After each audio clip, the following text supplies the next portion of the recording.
sejarah dari pembangunan kota ini? Kalau sejarahnya nggak ada yang tahu nih ya. Nggak ada yang tahu. Itu waktu itu katanya 1684 tuh ini udah ada apa didirikan 1684 itu. Jadi itu kan udah lama sekali. Terus nggak ada catatan sejarahnya juga nggak ada. Jadi nggak ada yang tahu lah sejarahnya. Cuman katanya 1684 tuh udah ada juga ini kelenteng dibangun dia nggak sendiri, ada 3 kelenteng, 3 serangkai jadi ini Bun Tekbio, di belakang sini ada Bun Sanbio, di depan sini Bun Haebio. Nah, sana ini gunung, ini laut dan ini kelenteng. Biasanya kalau orang Tionghoa tuh pameonya kalau bikin rumah atau bikin bangunan yang untuk lama gitu ya, dia ada pameo feng shui disebutnya, bersandar gunung memandang lautan gitu. Jadi karena dari sini nggak ada gunung, maka dibuatlah gunung itu pakai nama Bun Sanbio. Ini namanya Bun Tekbio. Yang di sana di Sekong Bun Haebio gitu. Jadi orang belakangnya gunung memandang lautan. Artinya itu sana makanya itu. Pertanyaan kedua ya Pak, apa fungsi kelenteng Bun Tekbio bagi masyarakat sekitar? Ya fungsinya buat tempat ibadah. Kelenteng itu tempat ibadah umat Tridharma. Remaja gitu. Udah Konghucu tahu.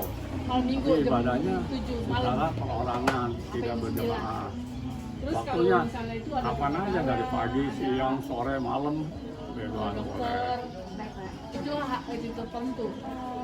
Acara tertentu. Pertanyaan ketiga, Kalau ada acara itu semacam pembangunan yang dibangun lagi nggak Pak di sini?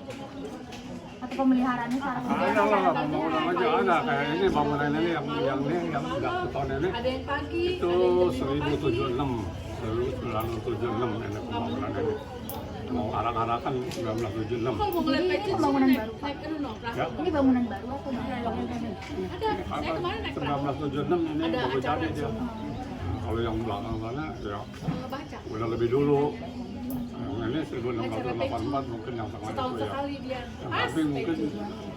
di atas 1684 kali. Tujuannya Kita kali ini sih nggak ada ini data. Perahu Naga. Kalau yang ini Pas 1976 ini zaman pasti ini. dulu tuh orang mau ke ya bentar. yang kelima Pak, bagaimana hubungan Kalau mau antara ke- masyarakat Tionghoa dengan ke laut masyarakat gitu pribumi ya, di sekitar dia bawa kelenteng bekal, Bun Tekbio? jadi bawa baca. Nah itu Biasa-biasa. pas hari baca Bagaimana harus di yang panggilnya. bergaul kalau Jadi dia perahu kan lama Masyarakat tuh, pribumi bulan-bulan. boleh masuk untuk Jadi dia baca di putih jadi nggak masuk air. Namanya baca, baca pecut. Baiklah. Pas pecut, pas tanggal ini. Yang terakhir Pak, apa pengaruh kelenteng Bun Tekbio terhadap masyarakat sekitar? Makanan yang baca yang situ. Iya. Bermanfaat lah pasti. Itu pas hari ini setahun sekali. Yang dagang juga rame kan, yang jualan bunga. Kalau Pak, itu ini segitu saja boleh Pak. Ini tuh lebih nuansanya ke merah gitu. Oh iya, sebab kalau orang Tionghoa jenisnya merah, selalu merah, asal baru lahir bayi telurnya dimerahin, kuenya merah, bajunya merah, memang itu lambang dari tepek. Oh, kalau merah. Feng Shui kan? Melambangkan apa tuh keberkahan. Ya merah mah memang merah mah gembira dah kayak gitu. Sukacita. Kalau misalnya ada seperti ini itu artinya apa? Lampion itu kan cuma buat kayak kita memang kalau di tepekong khususnya begini modelnya, jadi nggak model kan ada yang model kayak kukusan nggak pantas kalau di tepekong memang bulat, terus ada mereknya, ada merek itu kalau usaha maju ada itu memang khusus buat tepekong kalau yang bulat.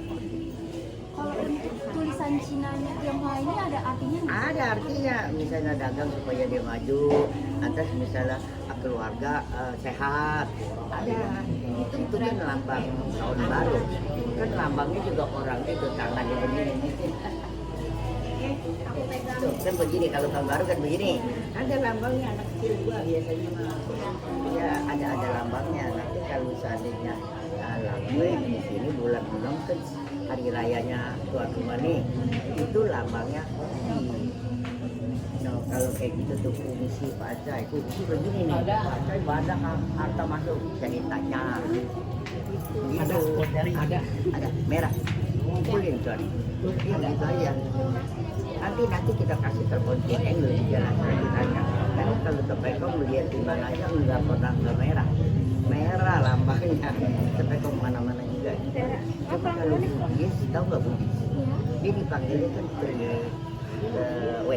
Wesak tuh 3 kejadian jadi satu, lahir, mencapai kesempurnaan, meninggal, diperingatinya jadi satu. Jadi hidup putih dia. Kalau kita di sini, kalau bulan 2 lahir merah, kalau bulan 6 mencapai kesempurnaan kuning.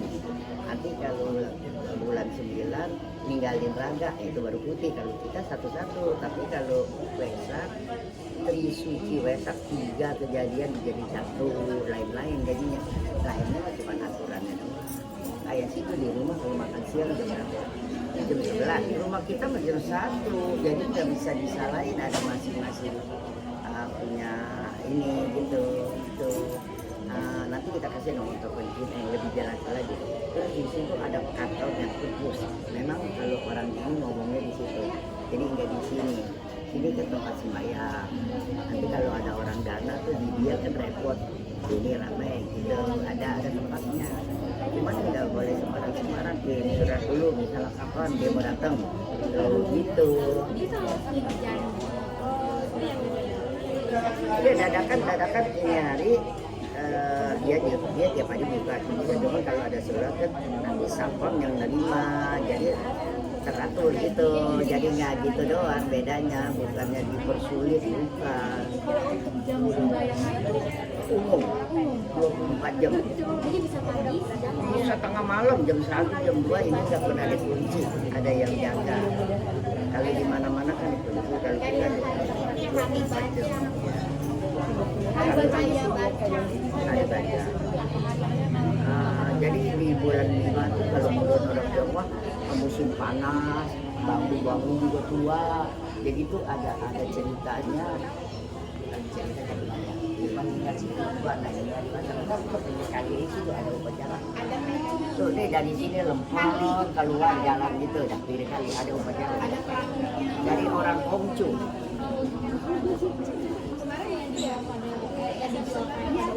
Oh, kalau yang mau bikin dia beli, kalau mau bikin udah pasti tiap tahun pasti. Kayak leluhur pasti ada baca. Ntar jalan ke situ dan ntar dia upacara jam 11. Jadi dari ini lurus aja, lurus ada gang kecil, tembus jalan raya tuh pilih kali. Kanan ada kali, ada acara ini aja. Perahu hari Minggu, kalau perahu Yang hari warnanya Minggu. merah ya? Oh iya, tapi kali situ kan ada tuh Itu kalau lombanya hari Minggu. oh, jadi hari baca. Kalau hari baca ini tuh tanggalnya berbeda-beda atau Kalau tanggal Imleknya gue 5 bulan 5, gue Cenggo bulan 5 tanggal 5. Jadi kalau kalender bisa jadi berubah. Kalau ini hari tanggal apa ini? Tuh tanggal 10 Juni. Nanti tahun depan nggak mungkin 10 Juni. Tapi bulannya tetap di bulan 5. Penanggalan di Imlek tapinya. berarti sama kayak umat Islam ya, berbeda-beda ya? Iya, Gantung sama- mulut. Iya. Lantas ada lagi gitu, bedanya begitu dia. Jadi masing-masing orang punya aturan sendiri. Jadi oh dia salah, kita benar, enggak, semua juga benar. Cuman aturan dia gitu. Nah, terakhirnya Mak, kalau yang makanan seperti ini tuh untuk persembahan ya? Iya, kalau orang sembahyang pasti dibawa apa-apa. Kalau buah nggak dibawa lagi. Niatnya mereka mau beli, mau kasih. Iya. Tapi itu tidak wajib. Oh enggak, mau kue, mau apa gitu. Misalnya durian, kalau durian kan nggak boleh berduri. Tapi kalau dia punya perkataan kan, kalau anak gua baik, gua mau ngasih durian nggak apa-apa. Ntar dia pulang gua angkat. Jadi nggak boleh ini nggak boleh enggak. Jadi kalau dia punya perkataan kita kesian kan. Kalau entar anak gua kalau baik, gua mau ngasih ini misalnya. Udah begitu aja. Kalau kita, kalau nanya yang lain, keke nggak boleh. Nah itu kan susah. Masing-masing orang lain-lain. Nah, kalau saya boleh. Yang penting kasih itu pakaiannya sopan. Ini sekarang aja nggak boleh masuk ke situ kan, situ nggak boleh masuk ke ruangan ini. Iya, nggak boleh. Nggak boleh katanya kalau mau moto dari bawah. Tapi kalau kita naik, kenapa nggak boleh? Mungkin kalau banyak orang sembahyang situ masih jadi repot mungkin. Tapi kalau sekarang kan sepi boleh aja kan? Nah, tapi itu aturannya nggak boleh. Kalau mau moto dari bawah aja katanya. Coba tanya dia. Aslinya kita nggak boleh jadi karyawan. Dia karyawan.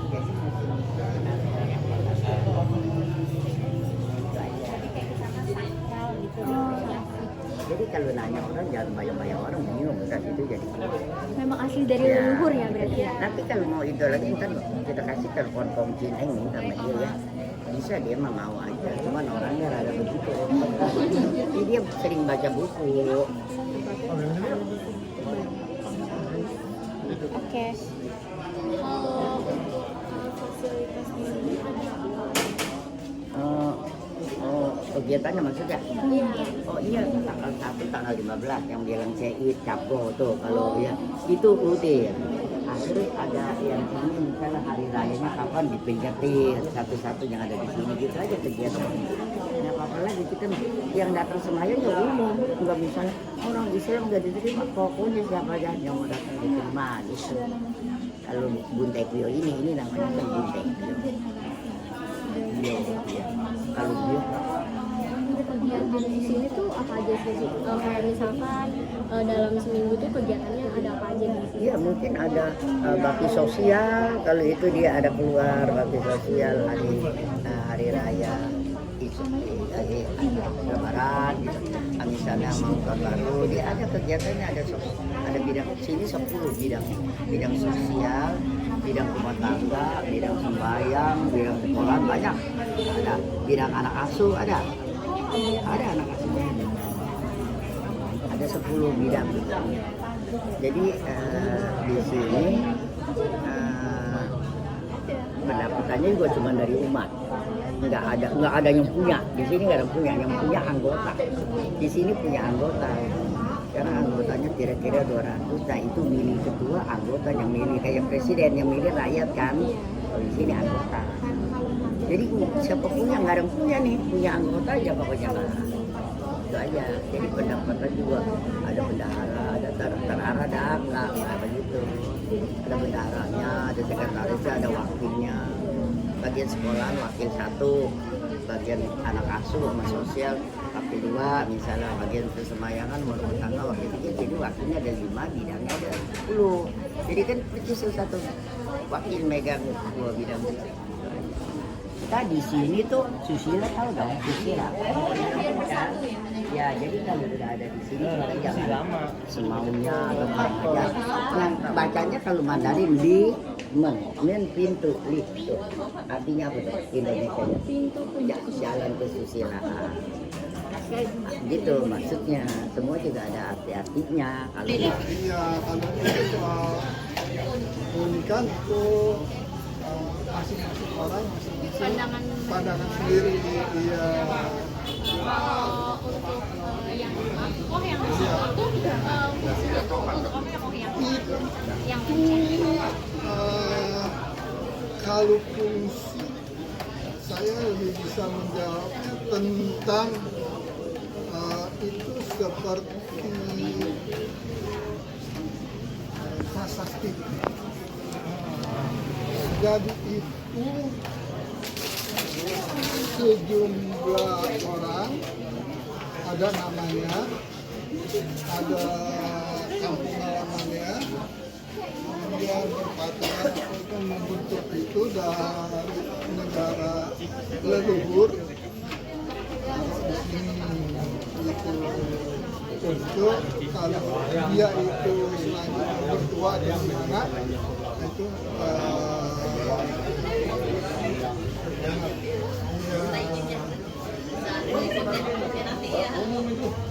di sini tuh ada nggak sih untuk nama-nama lain dari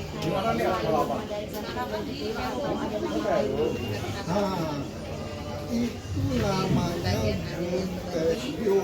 Bun itu adalah ilmu teknik, itu adalah inteligensi tempat kalau di sana Gunung Sanjo San itu gunung. Nah, jadi gunung tempat bersandar di gunung dan berbarengan di laut itu Gunung Haibyo. Hai itu laut. Kalau namanya ini Tekno. Saat sejarah kita Indonesia terjadi tahun 65. Paham? Tahun 65 ada G13S. Itu kan soal politik. Itu nggak bisa siapa yang benar siapa yang salah, berkepentingan masing-masing. Maka ini namanya jadi wihara Padumutara. Setelah situasi aman dan terkendali kembali, kita kembali ke nama aslinya. Seperti saya ini kan sebenarnya tidak karena 65 Indonesia saksikan caranya juga sama. Padahal kalau cuma bontek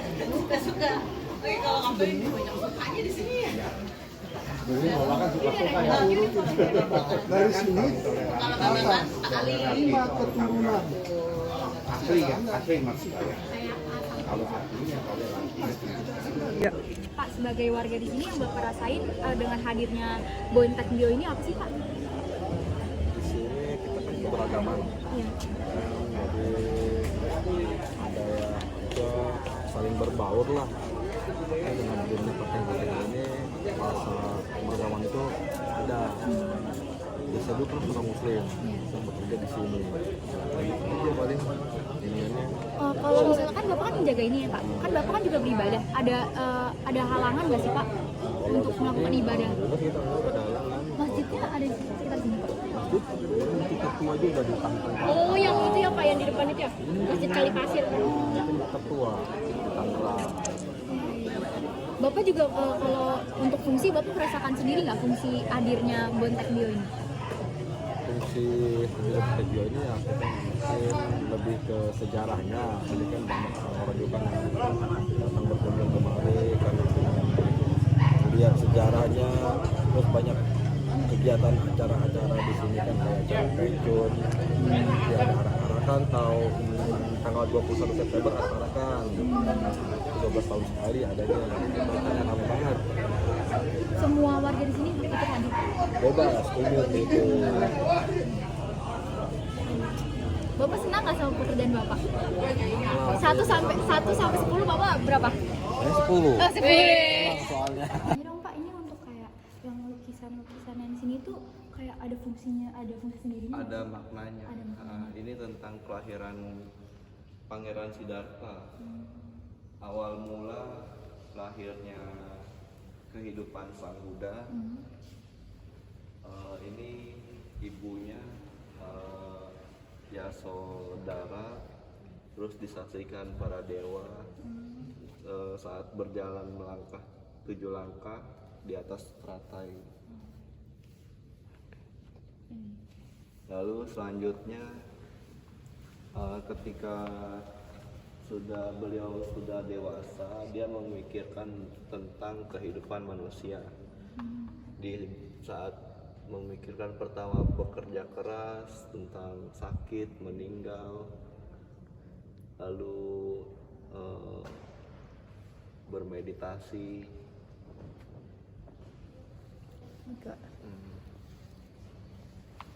Lalu yang ketiga ini,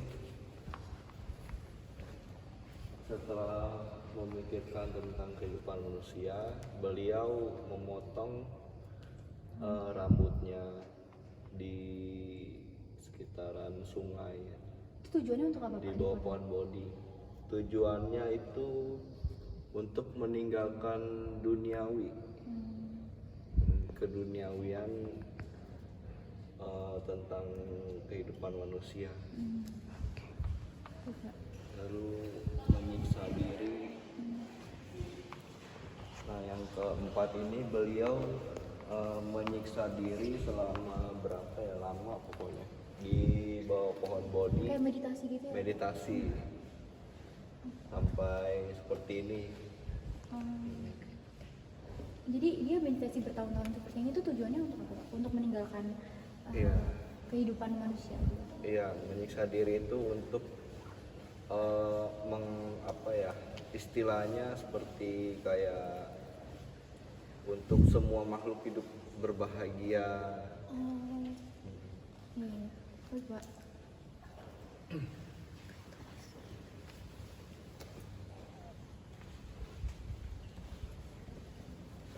Nah, setelah bermeditasi ada seorang perempuan melihat beliau yang haus dan kelaparan, dia lalu memberikan makanan, buah-buahan.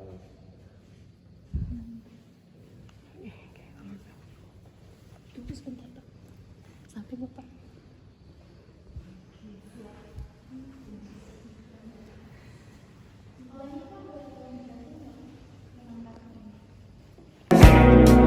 So how can my day be bad? It's a day for you.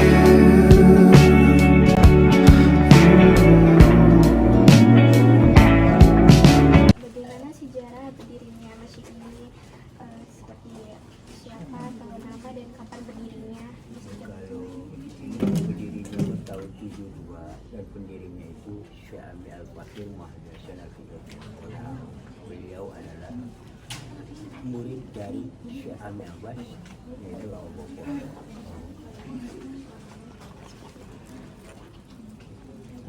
Pak, Bapak tahu nggak kira-kira luas masjid ini berapa? Keluasnya sih hampir 1 hektar.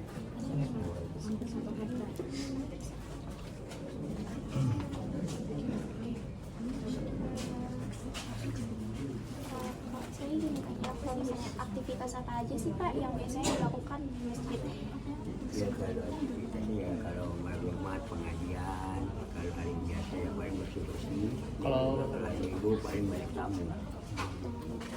Kalau bulan Ramadan kegiatannya kurang lebih? Kalau bulan Ramadan kegiatannya ya tadarus dan juga bersih-bersih. Buka bersama? Tadarus kalau buka bersama sih jarang, kadang ada aja. Kenapa masjid ini dinamakan sebagai pintu satu? Kalau masjid ini ya walaualai karena pintunya banyak. Oh gitu ya Pak. Bapak nggak tahu pintunya berapa sebenarnya? Walaualam.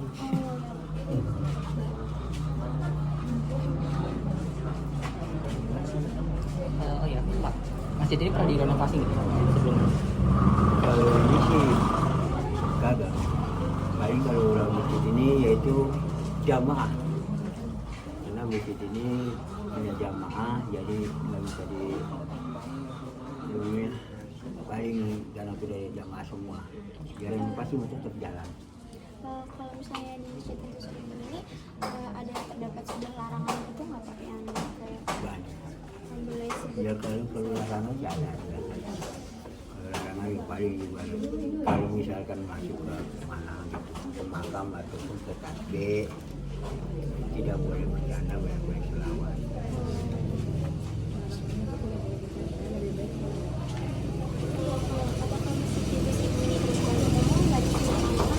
Kalau begitu bebas untuk kalangan sini untuk umum, mau Islam mau Cina bebas.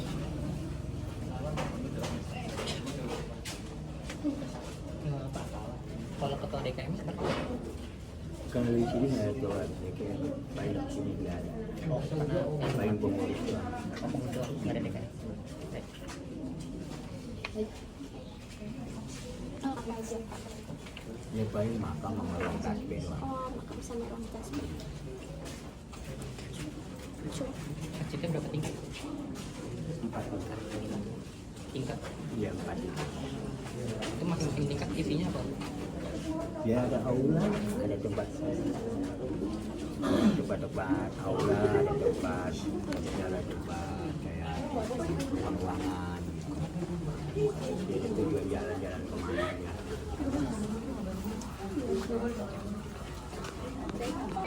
Sebelumnya boleh perkenalan Bu, jadi siapa Bu? Nama Ibu Yang. Oh iya Bu Yang.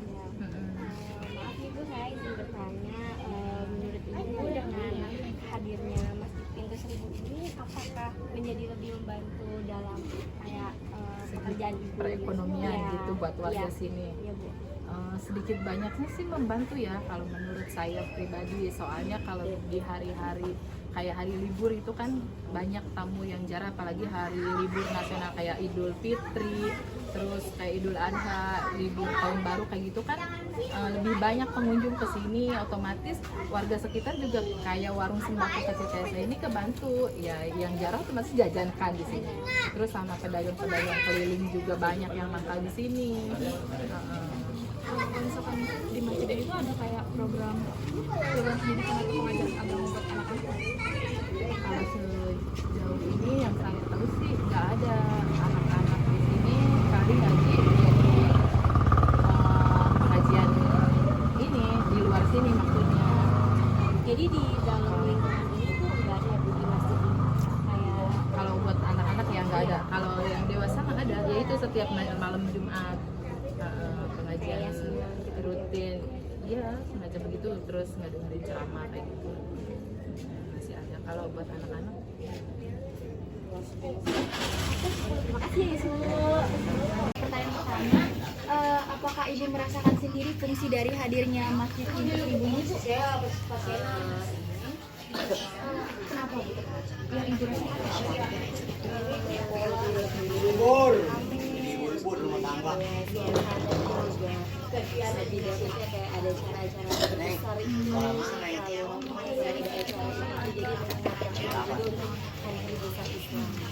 Kalau hari besar Islam yang biasanya dirayakan di masjid ini apa aja Bu? Contohnya?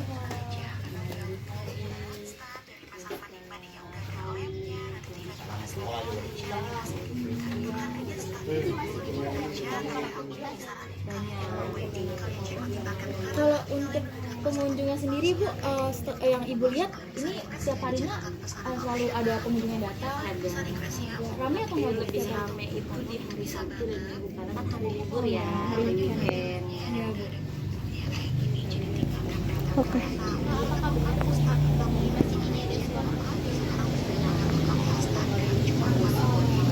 Yang punya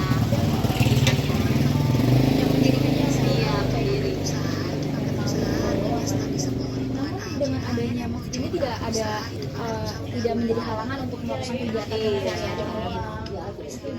Terima kasih Ibu. Jalan Ibu, terima kasih. Banyak sekali untuk perekonomian ada tumbuh.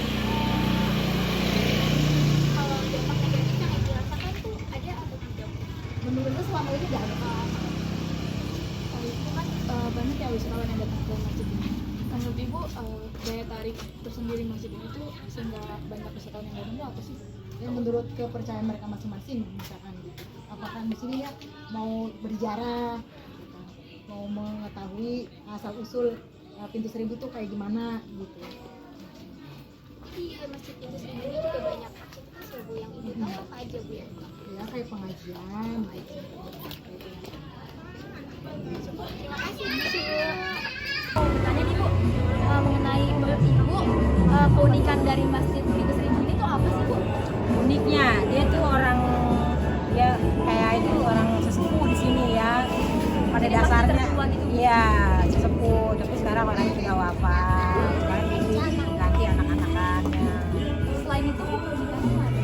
Mungkin kayak gedungnya atau Nah, kayak gedungnya juga ini kan pernah dibantu sama ini sama DKI. pemerintah Bu? Iya, udah pernah dibantu, pernah berapa miliar itu pernah dibantu, tapi tahun berapa ya saya juga lupa, nggak tahu dah. Oke Bu, kalau masjid ini itu terbuka untuk umum nggak sih Bu? Terbuka juga untuk umum. Jadi Siapa-siapa aja boleh. Untuk pengunjungnya setiap harinya apakah rame atau? Itu biasanya ya kalau Sabtu deh, Sabtu Minggu itu ramai sekali. Setiap weekend gitu ya Bu? Ya, tapi kalau hari libur juga ada. Pokoknya hari libur aja dia. Orang banyak yang mengunjung di sini. Tiap harinya ada Bu. Ya pokoknya hari libur gitu, maksudnya ada yang tanggal merah misalnya apa deh gitu. Yang terakhir Ibu, Ibu sebagai warga di sini, Ibu merasakan sendiri nggak fungsi hadirnya Masjid Pintu Seribu ini? Maksudnya Ibu ngerasain nggak fungsi ini benar-benar ada? dia kan ada. Iya. Yang Ibu rasain apa? Ya saya ini aja dia simpatik aja gitu.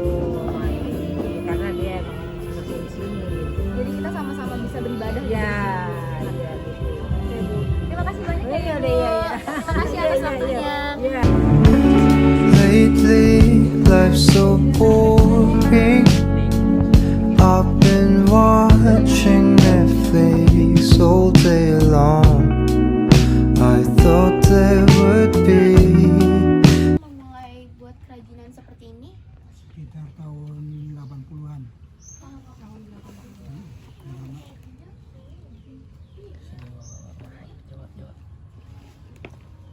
Gue nanya, biasanya bahannya dari mana Pak? Bahannya masih di sekitar daerah Pademangan. Oh, Ciater Pademangan. itu dari pohon asli Pak. Mana kita nebang langsung dari nebang, nah, kemudian diproses, dipotong, digade, dibuat halus ya seperti ini. Itu juga manual Pak. Manual. Untuk pembuatannya biasanya butuh berapa waktu Pak? Tergantung besar kecilnya atau tergantung dengan kesulitannya. Ada yang sehari, ada yang 2 hari. Pak, ini kan bahannya dari alam ya Pak? Ya. Terus cara ngawetinnya gimana Pak? Biar tetap kayak gini? Cara ngawetinnya cukup kita setelah di irat, ya, dibelah-belah, diraut, dijemur, gitu, jemur, udah kering. Kira-kira kalau cuacanya bagus, panas ya sehari cukup.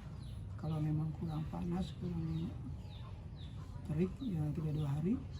Setelah itu baru diproses, dianyam. Setelah jadi ya kita pernis. Kita pernis seperti itu bulat. Kalau untuk hasil kerajinannya ini biasanya tuh dikirim kemana Pak? Dikirim kita langsung online ya. Mereka lihat dari website kita, mereka pesan tergantung pemesanan gitu. Tergantung pemesanan, bentuk barangnya, produknya apa, bentuknya bagaimana, motifnya bagaimana gitu. Maaf Pak, saya mau tanya, biasanya pembuatan ini tuh memakan waktu berapa hari sih Pak? Ya tergantung besar kecilnya atau tergantung kerumitannya. Ada yang sehari, 2 hari, ada yang setengah hari. Paling lama berapa Pak? Paling lama 2 hari atau 3 hari. 2 hari 3 hari itu tergantung bentuk atau barangnya atau dari misalnya nih dari pengawetannya sendiri. Kan tadi Bapak bilang kalau misalnya tergantung dengan cuaca sendiri, itu gimana? Atau sesuai Iya, dengan itu pun cuaca kita mempengaruhi gitu ya. Mempengaruhi ketika cuaca yang kurang baik, itu akan lebih lama lagi. Kalau ketika cuacanya sedang normal, bagus, ya itu lebih cepat lagi. Bapak ngerjain kerajinan bambu ini tuh Bapak kerjain sendiri atau ada yang lain Pak? Ada yang lain. Oh, ada yang lain. Bapak punya karyawan atau gimana? Belum punya. Ada yang ngebantu aja. Kalau untuk akhir-akhir ini pesanannya itu meningkat atau malah menurun Pak? Pesanannya ya biasa aja, nggak meningkat. Ada aja gitu tiap ya, minggu ada aja tiap hari. Tapi ada nggak sih Pak anyaman yang menurut Bapak itu kayak paling susah, terus kayak pengerjaannya itu lama? Yang Ya, kayak bentuknya? ada aja. Ya kita kan nggak semua bisa gitu. Jadi satu poin itu ya, oh ini kayaknya susah sekali. Ya kita kan pelajari dulu. Kecuali sudah ada di kita gitu, oh ini mah langsung kita, kalau yang lain kita pelajari dulu.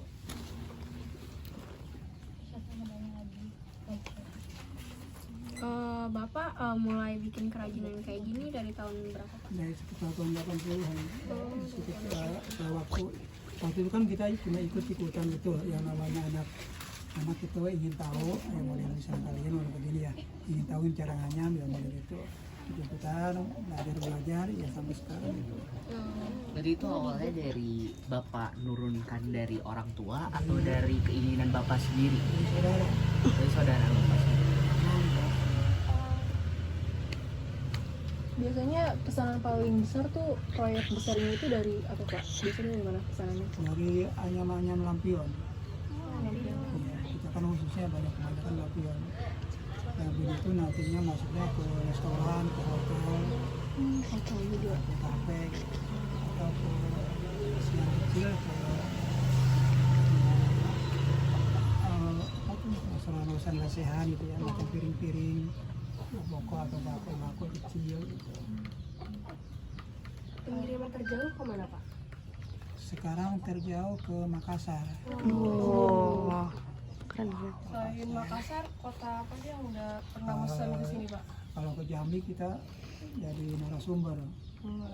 Jambi jadi narasumber di mana setiap dari dinas-dinas pemerintahan juga ada. Biasanya yang paling banyak mesen tuh dari mana Pak? Dari ini ya restoran atau hotel juga ada. Bapak, kan kalau bambu tuh biasanya ada yang kualitasnya bagus sama yang kurang ya. Iya. Itu kalau misalnya Bapak sendiri, itu gimana sih Pak? Bapak cara ngetahuinya tuh bahwa kualitas bambu itu tuh baik dan tidak layaknya tuh gimana untuk digunakan dia nyaman ini? Ya itu sangat penting sekali kualitas bambu. Ketika kita survei ke kebun bambu ya, kita lihat kita kalau yang udah tahu kan kita istilahnya diketok-ketok tuh, ini agak ketahuan gitu mana yang bagus mana yang kurang gitu. Kemudian penambangan bambu juga nggak harus hari-hari hari tertentu, ada waktu-waktunya. Misalkan setelah duhur gitu misalkan ya, di bawah jam 12 gitu. Nah itu hari yang atau waktu yang agak bagus. Pak, cara Bapak nentuin harga di setiap anyamannya itu gimana sih Pak? Tergantung tingkat kesulitannya. Kalau ini mudah, ini agak sulit. Lama kan, kalau sulit waktunya lama lagi. Gitu. Akhirnya harganya juga lama lagi, besar lagi.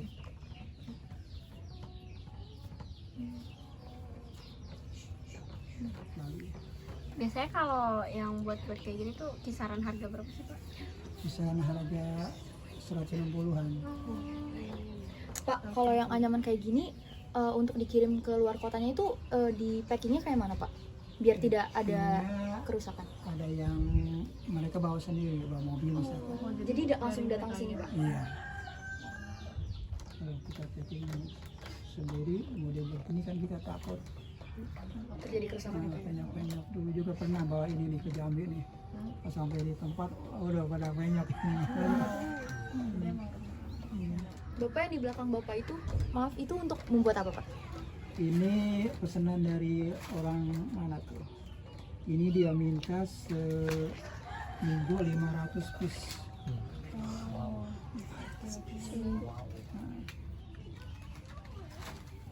Ini juga nggak sendiri kerjaannya. Kita sebar ke teman-teman gitu. Mereka pesan begininya aja.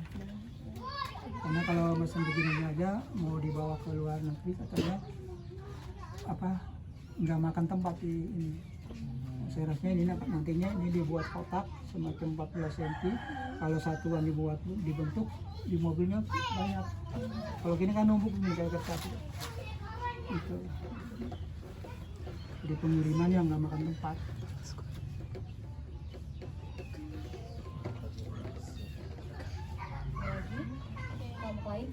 Kelompok lain ada yang mau nyuruh lagi? Pak, sebelumnya boleh perkenalan dulu Pak, namanya siapa? Nama saya Budi Nurdiansyah.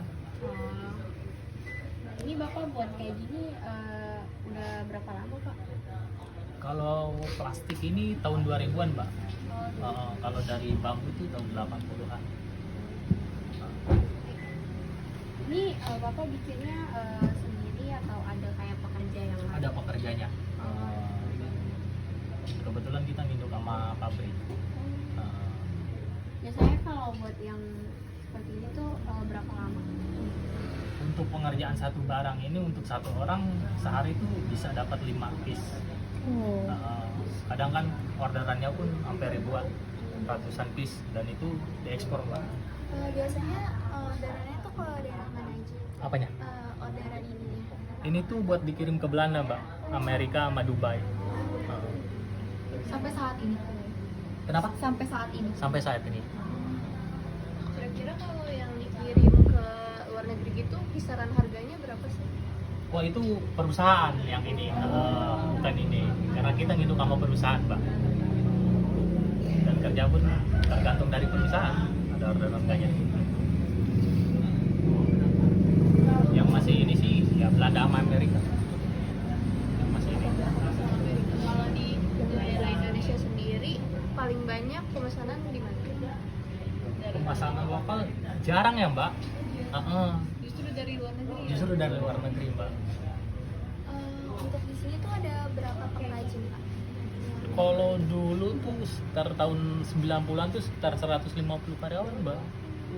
Karena terbentur kan sekarang pengrajin tuh udah jarang gitu kan. Dari bahan baku bambu tuh udah susah.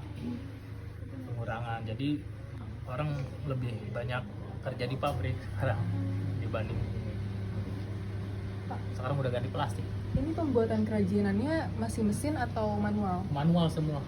Manual semua. Manual semua. Berarti lama dong Pak pengerjaannya? Kenapa? Lama dong pengerjaannya? Ya cukup lama. Jadi kayak ada yang ngebahanin satu, yang ngerjain satu, jadi dibagi-bagi. Gak begitu lama sih, tergantung dari kerjaannya, susah enggaknya gitu. Yang mana tuh? Kalau yang ini mah ya sehari paling jadi. Sehari jadi. Iya. Ini biasanya dijual kisaran harga berapa, Pak? Kalau di daerah sini? Kalau ini mah ikut pabrik ya, Mbak. Kalau ini ikut pabrik. Ini sekitar berapa? Di atas 100 sih, Mbak, dari bahan bakunya. Pak, kalau misalnya ekspor gitu, packagingnya itu gimana Pak supaya nggak rusak? Pakai karton, Pak, dari pihak pabrik ada. Jadi kita mah hanya aja, hanya ngerjain aja. Dari bahan baku segala macam itu dari Jadi pabrik. ini nanti langsung dikirim ke pabrik gitu? Iya, pabrik baru diekspor. Pabriknya daerah mana? Daerah Cukanggali, Mbak. Oh, Cukanggali. Dekat Bandung. Kalau pengrajin di sini tuh dari semua kalangan atau daerah sekitar atau gimana, Pak? Di luar, orang luar juga. Mayoritas sini ada. Dari muda, yang tua, ibu-ibu bahkan. Semua ngerjain. Iya. Berarti kan ini udah tergabung sama perusahaan ya Pak? Untuk yang ini aja ya. Oh. Berarti sebelum tergabung sama perusahaan masih mandiri ya Pak? Masih mandiri. Sekarang berarti udah tergabung sama perusahaan Pak? Iya. Sekarang tau udah nggak ngerjain bambu, Bang. Sekarang kok plastik ngerjainnya. Jadi kalau udah lomba. Berhenti di tahun berapa, Pak? Tahun 2000-an mungkin.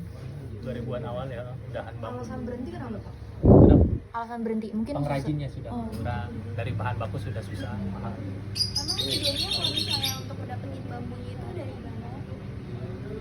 Dari bambu yang muda, nggak muda banget sih, yang sedang.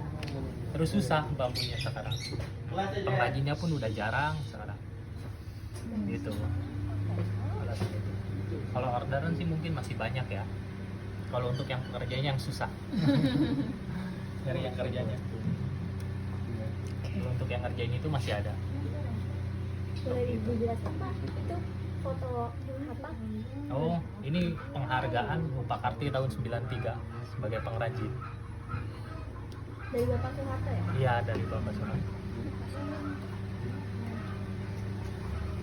Sejak beralih ke kerajinan plastik, Bapak pernah ini sama pemerintah lagi nggak Pak? Sebagai narasumber gitu, kayak Bapak yang di sana? Ya banyak, rata-rata datangnya ke sini dulu. Baru alihin ke sana. Karena di sini kan udah ngerjain, udah nggak ngerjain. Mau edukasinya kan kita bingung. Dulu mengerjakannya di sini, Pak. Di sini. Kenapa? Dulu mengerjakannya di sini. Iya. 150 pengrajin itu juga di sini. Iya di sini. Kebetulan di belakang tempatnya. Dari yang muda, tua, sampai ibu-ibu pengrajin. Untuk pengrajinnya. Untuk bambu kebanyakan rata-rata dulu tuh bikin kap lampu, Pak. Hiasan dinding lampu yang banyak di hotel-hotel. Ya. Yuk dibeli yuk.